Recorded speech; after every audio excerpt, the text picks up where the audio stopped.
ڈنڈورا پیٹتا ہے. جی جی. اس نے ہمیشہ ہمیں استعمال کیا ہے. صحیح.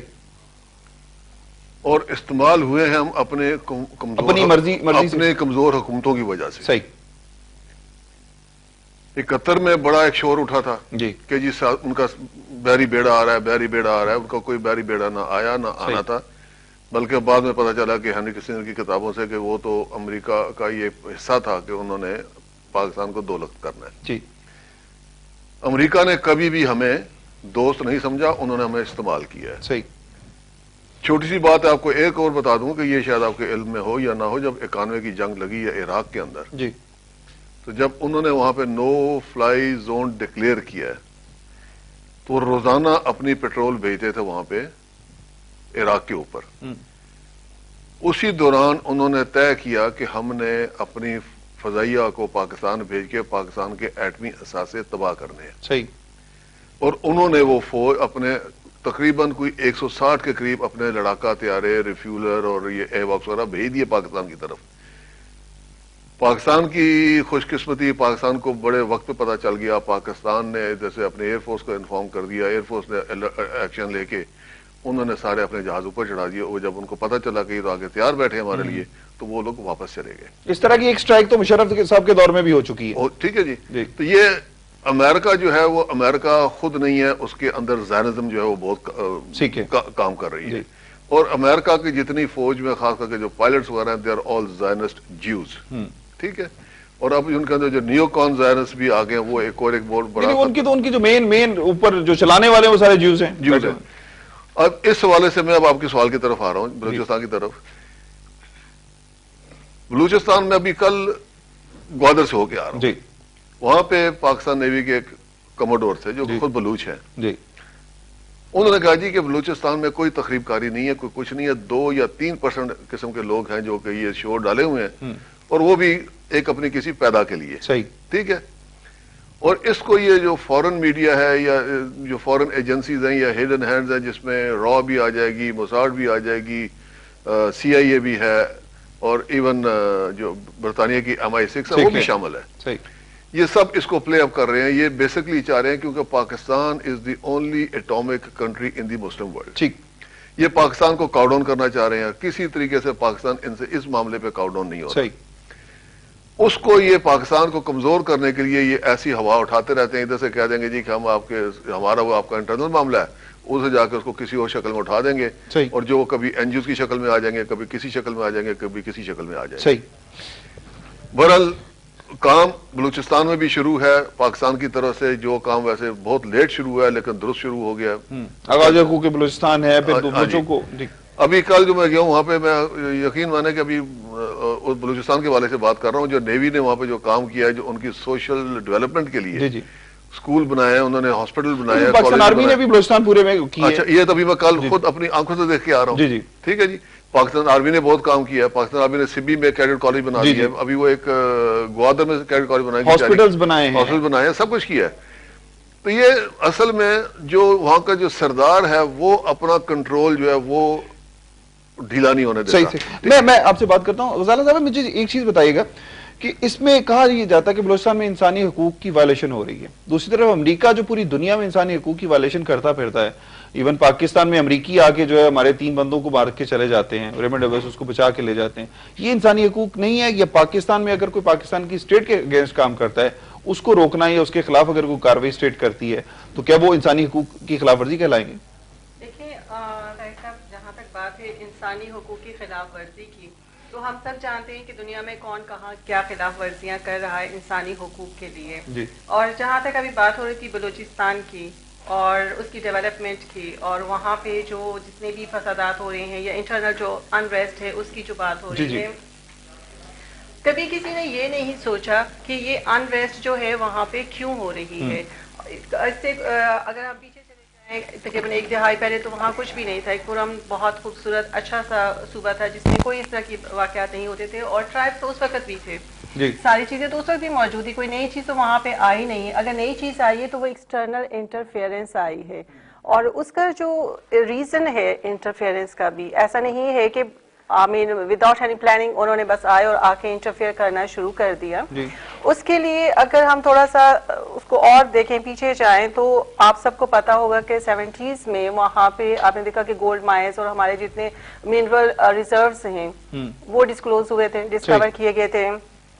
اب جب اتنے سارے ڈسکورز کیے گئے تو پھر بھٹو کے دور میں ہی معاہدہ کیا گیا تھا جوئش کمپنیز کے ساتھ اس کی ریکوری کے لیے, اس کی ڈگنگ کے لیے. اور پھر وہ جو چیز تھی وہ جب چلنے لگی, that was under the carpet, وہ اس طرح سے کر رہے تھے کہ جیسے وہ چھپا چھپا کے کر رہے ہیں. اس کو نہ تو پاکستانی قوم کو کانفیڈینس میں لیا گیا, نہ بلوچستان کے صوبے کے لوگوں کو اس سے اویئر کیا گیا کہ یہ اتنی بڑی آپ کے پاس نعمت آئی ہے, خوشخبری آئی ہے جو کہ ہمارے صوبے کی بھی اور پاکستان کی بھی قسمت بدل سکتی ہے.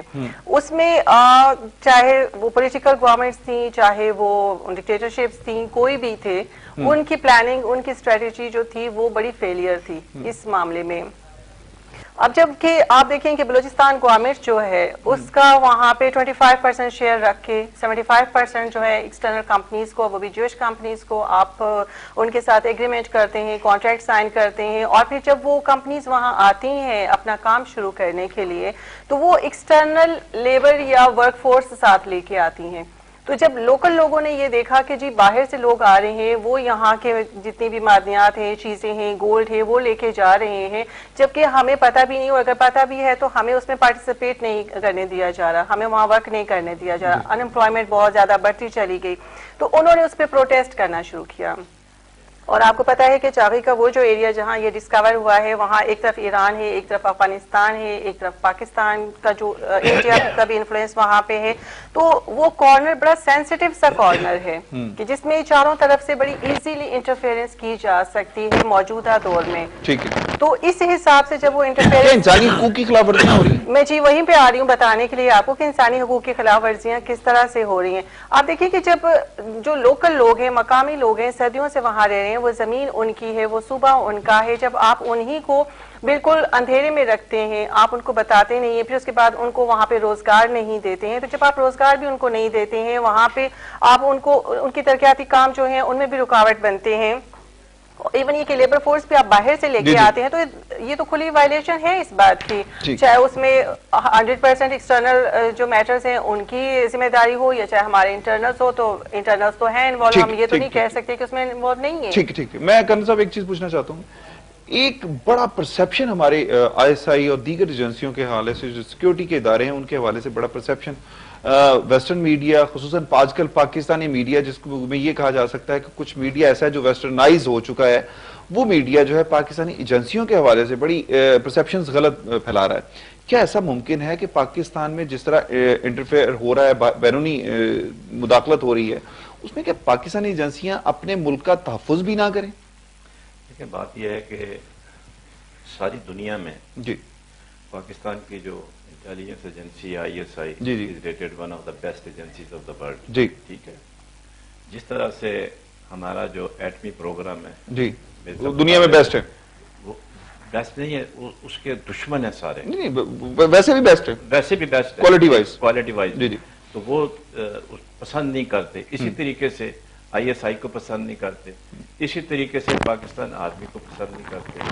دیکھیں بات یہ ہے کہ اس وقت دنیا کے اندر پاکستان کی جو فوج ہے اس کا ایک بڑا نام ہے. جی مطلب آپ دیکھ لیں, one of the best force in world, best force, بہت کمپلیمنٹس ملے. 65 کی لڑائی میں آپ دیکھ لیں, 71 میں جو 3 ڈویژن کے اوپر انڈیا نے ہم پہ حملہ کیا 3 کوروں کے ساتھ, تو ہمیں وہاں پہ وہ تھوڑا عزمیت اٹھانی پڑی. ورنہ ابھی بھی صورتحال یہ ہے کہ پاکستان ابھی بھی دیکھیں کہ فاٹا ایریا میں ہمارے تقریباً جو آپریشن دنیا کی نیٹو افواج نہیں کر سکی وہ پاکستان کی فوج نے امن قائم کیا. انہوں نے ہمارے کوئی 35,000 لوگ وہاں شہید ہوئے ہیں, 5,000 ہمارے فوجی وہاں پہ انہوں نے جانوں کا نذرانہ پیش کیا. ہم نے تو اپنی طرف جی امن کر لیا, لیکن افغانستان میں نیٹو کچھ نہیں کر سکے. مجھے تو افسوس اس بات کا ہے کہ ہمارے اپنے ملک کے اندر بھی ایک ایسا حلقہ پیدا ہو گیا ہے جو ISI کے اوپر صبح شام تنقید کرتا ہے, فوج کے اوپر تنقید کرتا ہے. ویسٹرن کو تو آپ